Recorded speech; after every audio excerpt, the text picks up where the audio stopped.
Very big thank you to our sponsor, crypto exchange Bunex. We have no KYC, no VPN. Check them out by using the link in the description below. We do have major events happening this week in relation with crypto. We have from Eleanor Tourette a major scoop, and that is crypto and AI czar David Sachs scheduled to meet tomorrow morning on the 22nd with Republican members of the Senate Banking Committee to stress the importance of advancing market structure out of committee this year and address concerns from members like John Kennedy, who have publicly expressed reservations about the process. And this meeting comes amid a flurry of crypto activity on the Hill tomorrow, including two roundtables, one hosted by Senator Gillibrand and the other hosted by Senator Tim Scott. We do have a Federal Reserve crypto meeting happening today in relations with payment innovations, right? So we do have, again, big events happening this week. Watch out for tomorrow as well.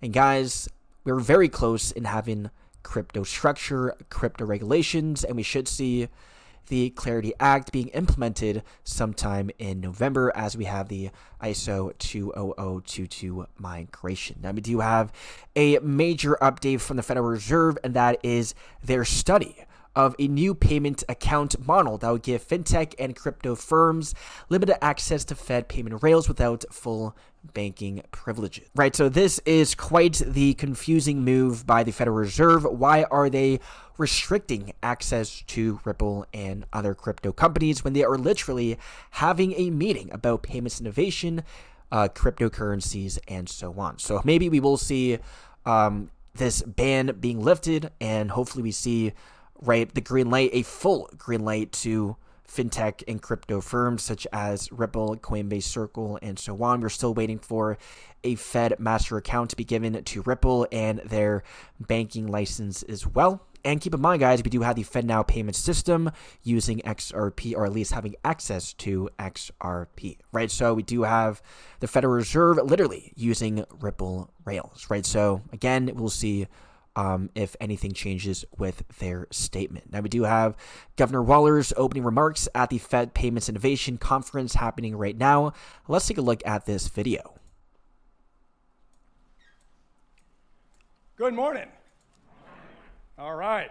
Well, thank you, Susan, and good morning to everyone. It's my pleasure to welcome you to the Federal Reserve Board for our first Payments Innovation Conference. My objective in creating this conference is twofold. First, I wanted to have a conference that focused on the new technologies that had come from the DeFi and crypto worlds and how they are entering into the mainstream payments ecosystem. My goal is to have a vibrant discussion about payments between traditional payment incumbents and the new entrants from the DeFi world. Second, I wanted to send a message that this is a new era for the Federal Reserve in payments. The DeFi industry is not viewed with suspicion or scorn. Rather, today, you are welcome to the conversation on the future of payments in the United States and on our home field, something that would have been unimaginable a few years ago. My view for the Fed from now on is embrace the disruption, don't avoid it. As you know, we are well into a technology-driven revolution in payments, and I'm here to say that the Federal Reserve intends to be an active part of that revolution. A number of technological advances are transforming the payment system. Stablecoins and tokenized assets, making use of distributed ledger technology. The rapid adoption of artificial intelligence AI, and increasingly the convergence between these innovations and the traditional financial ecosystem. This includes the institutions and infrastructure that our economy has long depended on to operate a safe and efficient payment system.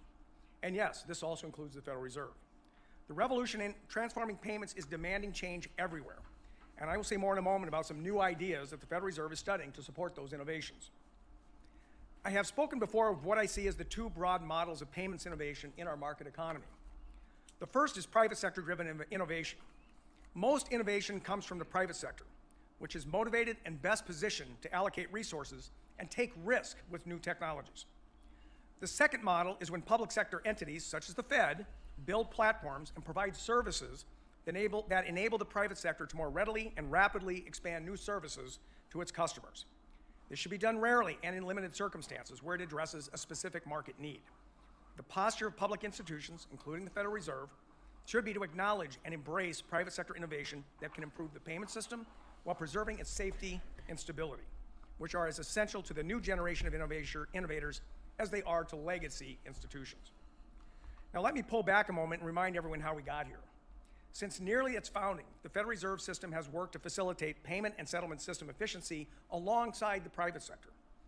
From the beginning, the clearing services provided by the reserve banks obviated the need for daily movements of cash in armored cars with heavily armed guards. Long before we started speaking of the payment rails that are facilitating the kind of innovation we're discussing today, the Fed was running trains on steel rails to deliver and clear paper checks traveling across the country. FedWire began conducting interbank transfers through telegraph wires in the early 20th century. Fast forward today, where we have multiple infrastructures that settle interbank transfers in real time. Today's conference will focus on private sector-driven innovation. We have assembled 100 private sector innovators who are leveraging cutting-edge technology to create new possibilities in the payments landscape. Our panelists are engaging in integrating traditional financial payment rails with distributed ledgers, developing new products and services in the digital asset ecosystem, and leveraging AI in the payment system. It's worth noting that the firms engaged in these activities include banks, asset managers, retail payment firms, technology companies, as well as crypto-native fintechs. This is an acknowledgement that distributed ledgers and crypto assets are no longer on the fringes, but are increasingly woven into the fabric of the payment and financial system. Now, Right, so we essentially got the confirmation of everything that we've been talking about, and that is essentially the new financial system running on DLT, right, the XRP ledger. And from Paul Barron, we have the Fed changing the game for crypto payments. We have Governor Waller's new skinny master account framework, meaning stablecoin issuers can access Fed rails directly. Crypto payment companies cuts out bank intermediaries, right, the middleman, faster settlements, lower costs, and legitimacy. Fed actively supporting crypto integration, and companies like Ripple, Circle, and Garage have been fighting for this for years, right? We do have crypto regulations coming in. We do have the embracing of crypto technology, and as of now, it does seem like they are slowly implementing this new technology. And we have Ripple also sitting on the Federal Reserve's Faster Payments Task Force Steering Committee, right? So very obvious we will see the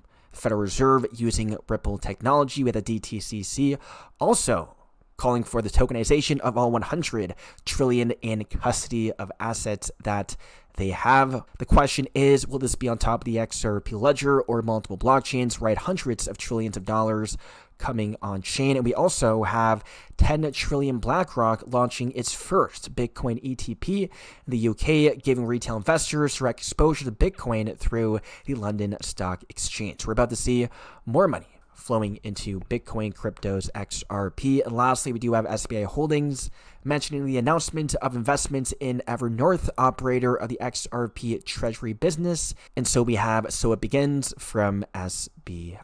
Guys, a lot of big things going on right now, and we're getting very close into the implementation of the XRP ledger and XRP into our financial system. November will be a massive month.